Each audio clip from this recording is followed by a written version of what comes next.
Good evening, ladies and gentlemen. Welcome back once again to Not the Bar.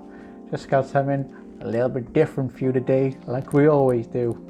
Yeah, this one's kind of just an idea I kind of thought I had because I realised I had a bunch of old Brewdog beers here that were all either approaching or getting out of date right now. So I just thought, number one, I can go through the entire kind of core range, if you will, of the Brewdog beers, see which ones I prefer, which are where I'd kind of rank them from that. And number two, these are all going to be varying degrees of being out of date, so I thought it would be interesting to see if there's any kind of point with these, when they start to go out of date, whether I notice the difference in the taste, because I'm quite familiar with these drinks. So that's what I thought I'd do. So I have, just to run through them for you, I have the Lost Lager, I have the Dead Pony Club.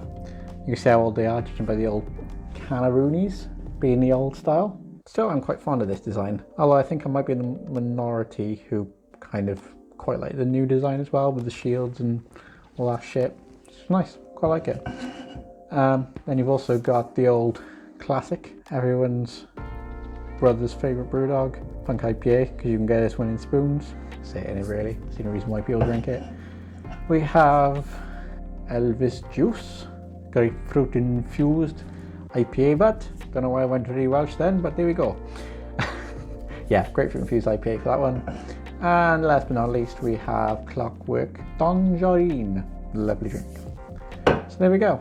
So in terms of the date of these, I'm going to start with the Lost Lager, first drink. And so that is the only one that isn't out of date so far. So let's see how it goes, shall we, Brotherhood? Let's crack this bad boy open. As we learned in previous videos, cans are not my friend. So got it this time then. Lost Lager. As you can see, this is slightly different. This is that kind of in the middle style they went for, where it kind of slightly varied, but yeah, either way. This is the in the middle bit before they changed. Dry hop Pilsner, 4.7% ABV, blah blah blah. This is the normal lager. One thing for it, folks, Ching Ching. Yeah, it's a lager. Doesn't really do anything for me, this one. It's fine. It's fine as a drink, just not particularly that great. Nothing special about it. This is the kind of standard lager, and it is what it is. It's not for me really. I'd much rather shop on the other stuff, but it is what it is. And it's here, so I'll drink it. On to the next one, eh? So following the Lost Lager, we have the Dead Pony Club. I didn't notice that these are all in the order I showed you at the beginning. It's almost like I had it laid out so I'd remember which one was which. Ooh, I should have said actually. So the Lost Lager expiry date is 24th of April next year. So there you go. Got a good 5 months on that one. This one, however, this Dead Pony Club, this one expired about 2 weeks ago when this is being recorded. Will there have been any difference in the taste on this one than it would have previously? Well, I suppose there's one way we can find out. Goes on away. Dead Pony Club is kind of the session IPA. Very similar to some of the other drinks we have here.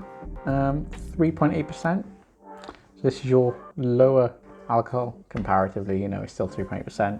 It'll still do the job, shall we say? Yeah, this is kind of your standard IPA-ish one, but it's quite nice. I'd probably put this on. I prefer this to the Lost Lager. So yeah, I'm gonna crack it open, see how it tastes. Now, somehow tonight, guys, I'm actually managing to open these cans because last time I recorded a video for you folks, not a fucking chance. Struggled to open any single fucking can in my hands. God knows how. I've done nothing but open cans for about the last fucking 9-10 months of my life. Yeah, so gotta pop it. Nearly done. So yeah, Dead Pony Club. As I said, I prefer this to the Lost Lager. Let's see if it's lost anything with that couple of weeks. It's not best before anymore. Ching Ching, Brotherhood. Yeah, so I don't think it's lost anything. This one, there's no kind of flavours.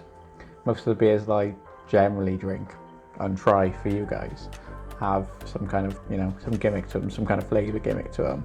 They normally taste quite flavoured. This tastes pretty much a standard IPA. It's one of those where you're kind of like, is there something going on there? But I don't think there is. I think this tastes pretty much as I remember it, to be honest with you folks. I think that, it's not great. But if I'd pick this or the Lost Lager, I'd probably pick one of these. Plus 3.8%, so it's a little bit more sessionable. As you can tell by the name, a sessionable IPA. Yeah, nothing really wrong with that one. I guess I'm going to move on to the next one, guys. So folks, next up, with a best before date of the 27th of October 2020. So that's an additional week and a bit. So this is nearly 3-4 weeks out of date when I'm going to drink this one. This one is, say, the old favourite. I think generally it depends on, I think it depends on how serious cheeky beer is. I think most serious beer drinkers can't stand this shit. It used to taste better, they changed it. It still tastes fine, it's never that great. Again, this is the kind of accessible IPA. As I said at the beginning, this is when you're getting spoons, this is when you're getting, pubs, that kind of stuff. This is your entry level IPA, the punk IPA. Everyone knows it. It does the job. It's all right. 5.6%. I do apologize for my lie. 5.6%, postmodern classic. It's an IPA. Let's crack it open, shall we, and see whether those extra couple of weeks have done any difference to the taste. Probably worth noting, there's a little slight bit of extra pressure on the can to some of these other ones. Only slight, because I'm looking for it, I can see it. But there is something slightly there. So it'd be interesting to see if there is any difference on this one. Probably also worth noting at this point, but before I did this, I did look it up, and it's not gonna make me ill. Famous last words. But no, apparently it'll just affect the taste. It won't. There's nothing to go off, and nothing to make you ill by drinking out of date beer, which is good if you've got, random beers you got bought by your family last Christmas, so they're going out of date now. So why not? Another one. So punk IPA, postmodern classic, as they like to refer to themselves as. Let's see. Any difference? This one is 3 weeks out of date. 3 weeks. Now obviously these are only certain amounts out of date. I'm not going to be drinking massively out of date beer today. But I just want to know, I thought, because these are quite close together with the dates they go out, is there a point it hits where there might be a change? So that's what I'm going to try and find out. So there's one way to find that out, folks, isn't there? Let's get this down our fucking necks. Ching Ching, punk IPA, going in. Now that's an odd one. It feels more mellow. Maybe that's just my perception in my head, because I haven't had a pint of punk off a draft in about, must be going on 12 months at this point. Easy. So maybe it's my perception, but it feels a bit more mellow. I remember punk being a bit of a, it's not the right word. I'm sure any beer connoisseur out there will be cursing at the screen at me. Cursing at me for saying this, but that is kind of a bitterness to it normally. There's a bit of a bit of an aftertaste to it, that kind of stuff to it. And this one, on the other hand, is a little bit mellower. I think this might actually improve this drink. There you go, guys. Top pro consumer tip right there from the Beard Bros is, if you want to make your punk IPA more drinkable, let it go out of date. Next, the second to last can. So I'm going to be trying, for you lovely folks at home, out of date on the 16th of October, which is about a month. So it's an extra week on top, you see. See how this maths works? Nah, this is about a month out of date at this point. Yeah, so this is just over a month out of date. This is the Elvis Juice Grapefruit Infused IPA. I'm quite a fan of this. This is where I start to get, these are at the higher end of my scale in this kind of core range of what I'd like to drink. I don't mind the Elvis Juice. I think it's pretty nice, pretty good drink, and 6.5%. Can't go wrong with that shit. Nice strong beer. Tastes decent. Tastes better than most of the other weaker shit that's gone before it. That's a plus in my book. So let's firstly see if I can open the can. I can. Elvis Juice, one of my faves. Does it remain one of my faves? Because again, this is only a month out of date. Is it going to change yet? One way to find out, folks. Ching Ching. I think it might be starting to, folks. I think we might have hit the point. We might have just hit the point.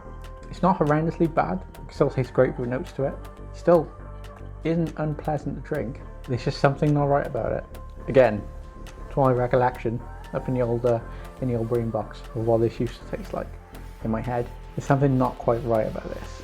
It might be a bit of placebo. I don't know. It might be just kind of, doing this little test. I'm not entirely sure. It doesn't taste quite right. So is it is it the first sign that, you know, month out of date, that's when it starts to go? Doesn't it? Again, it's not, you know, it's not undrinkable. It's not disgusting. Disgusting! What it is a slight difference to it. Just a slight difference. Still probably prefer it to the 3 I've drunk before it though. On to the last one, folks. And finally, folks, Clockwork Tangerine. Opening the can straight off the bat. I've nailed it now, guys. I've nailed it. Finally, 10 months in, I've fucking nailed it. I can open a can without even concentrating on it. I've just got it down. Right? I hope you're all proud of me. If you are proud of me, leave a comment down below. Just let me know you're proud of me. Yeah, so this is the Citrus Session IPA, and this is probably my favourite of the core range Brewdog beers I got here in front of me. This is the most pleasant. I think most people will agree it's probably the most pleasant. This is 4.5%. This is a 330ml can, as all the rest of them have been, and this one is out of date. Oh boy. Are you ready, folks? This one, 2 months out of date. Oh, I don't know who's going to play me in the film of my life, for my daring adventures here, but fucking Conor McGregor. Let's taste this one. This is the next spectrum up. This is 2 months out of date now. Two months out of date. Let's see how, I'm just going to say it, the best of these beers fares being the most out of date. Ching Ching Brotherhood. Yeah, again I think with this one, I don't think it's bad. I think this one still remains nicer to drink than the last one. And I don't think it's hit that tipping point yet that the last one might have. I think we're doing alright. I think some of the flavour's gone a little bit. And again, this might be my recollection, because, you know, getting on a bit now, folks. 29 a couple of months. Fucking I'm ancient. It might be my recollection, but I swear I remember this tasting a lot more citrusy than it does. And this one, again, maybe it's just this one, but there's not quite as much of a citrusy taste to this one. Again, not bad. Best one of the drinks I've drunk so far. It's just not quite as citrusy as I remember. So maybe that's something to do with it, folks. Ultimately, these aren't scientific, you know. I ain't proclaiming to be an expert in the matters. I just thought I'd try them. I thought I'd put it into a video for you lovely folks at home. So thank you very much for watching. I think the key takeaways here are that even 2 months out of date, after this beer in front of me right here in my hand, they still fine to drink, guys. You got it in the back of the cupboard. Who cares? They're fine. They might be a sign that they start to lose their flavour a little bit. That's proven by the last two, but they're still fine. You can still drink them. You ain't gonna worry, you're not gonna get ill. It's all good. You can drink those bad boys till the cows come home. Just buy fresh instead, if you have, you know, you run out. Fresh is always better. That's why that's a full rather than used by. But there we go. I'm digressing. Once again, thank you very much for watching, everyone. If you could like the video down below, that'd be very much appreciated. And if you leave us a comment, just let me know whether you've tried any out-of-date beers and whether you've noticed any difference in them. I think there's a few minor differences, but there's not a great deal of difference with these. And if you could subscribe to the channel, that would be very much appreciated as always. You'll get more quality videos like this, more quality videos from the bar. By the time this goes out, you'll have seen that we are back. We are filming together again. We are in the bubble. In the bar bubble, we are the Bubble Brothers in the bar. A lot of B's, alliteration, baby. And most importantly of all, folks, if you could hit that bell. Yep, hit the bell so you get those notifications when we release these new videos straight in your subscription box on the YouTubes. That would be very much appreciated. Subscribe, like, comment, subscribe, hit the bell. I'll see you all next time for another exciting adventure with the beer. Bye bye.